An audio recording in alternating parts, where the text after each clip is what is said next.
دوستوں میں آپ کو بتاؤں گا کہ ایپیسوڈ 5 میں کیسی تیری خود غرضی میں کیا ہوا۔ حسن کی ماں کہتی ہے کہ یہاں پہ کیوں نہیں آیا حسن، سیدھا گھر بھی آ سکتا تھا، اور اس کا باپ کہتا ہے کہ شکر کرو بیٹا صحیح سلامت آ گیا۔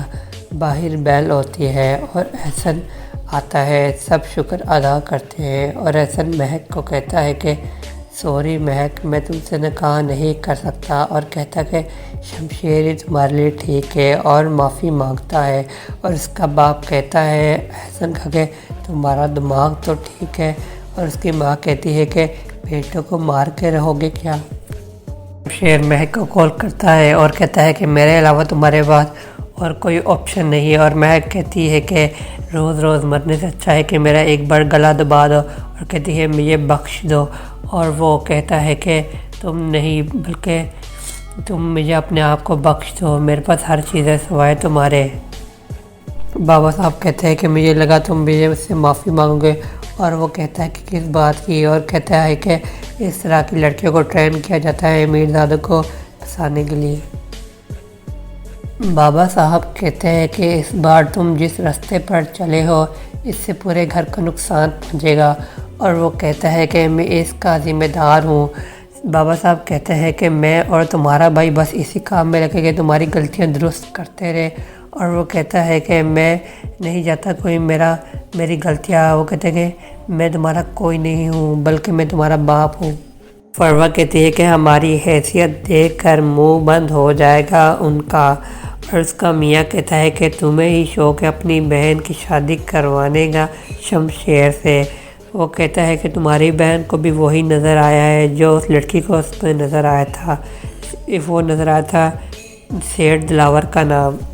فروہ کہتی ہے کہ تم بھول رہے ہو کہ میرے ابو اس ملک کے جانے مانے بزنس مین ہیں، اور میں اپنے ساتھ جہیز میں 3-4 فیکٹریاں لے کر آئی تھی۔ مہک کی ماں کہتی ہے کہ جو کچھ بھی احسن نے کیا ہمیں اس بات کی توقع ہی نہیں تھی، اور وہ کہتی ہے کہ جو ہونا تھا وہ ہو گیا۔ مہک کہتی ہے کہ میں نے احسن کو چاہا ہی نہیں تھا، میں ہمیشہ بابا کو خوش رکھنا چاہتی تھی۔ میں نے بچپن سے سنا تھا کہ بیٹیاں بوجھ ہوتی ہیں، میں بابا کا ہاتھ بٹھا کر ان کا بوجھ نہیں بننا چاہتی تھی، اب مجھے لگ رہا ہے کہ میں ان پر بہت ہی بڑا بوجھ ہوں۔ اور اس کی ماں کہتی ہے نہیں ایسا کچھ بھی نہیں، یہ ایک بہت ہی بڑی مشکل ہے۔ مہک کی بہن آتی ہے اور کہتی ہے کہ شمشیر کی فیملی آتی ہے۔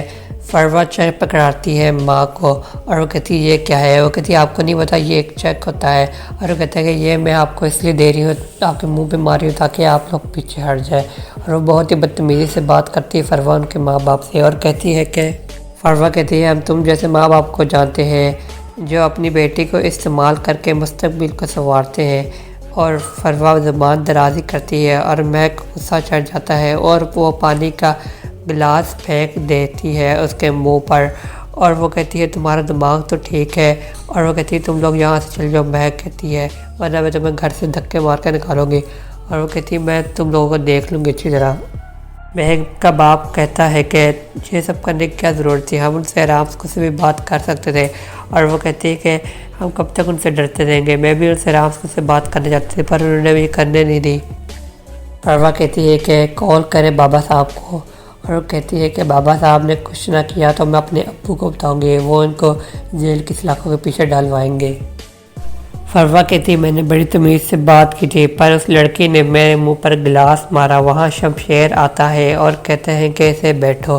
بابا صاحب کہتا ہے کہ میں نے تمہاری ماں کو بھیجا تھا، اور وہ فروہ کہتی ہے کہ سرپرائز دینے کے لیے، تمہارا رشتہ مانگنے کے لیے، پر انہوں نے مجھ سے بہت ہی زیادہ بدتمیزی کی، میرے اوپر پانی کا گلاس پھینکا اور ہمیں دھکے مار مار کے گھر سے نکالا، اور ہمیں بہت ہی زیادہ برا بھلا کہا تمہاری فیملی کے بارے میں۔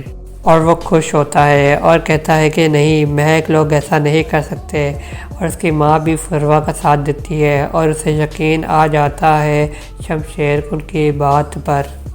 فروہ کہتی ہے کہ اگر ابھی بھی تم اس لڑکی کے پیچھے جاؤ گے تو سمجھو تمہاری غیرت مر چکی ہے۔ احسن کی ماں کہتی ہے کہ آ کر کھانا کھا لو، اور کہ کب تک گھر کو قبرستان بنا کر رکھو گے۔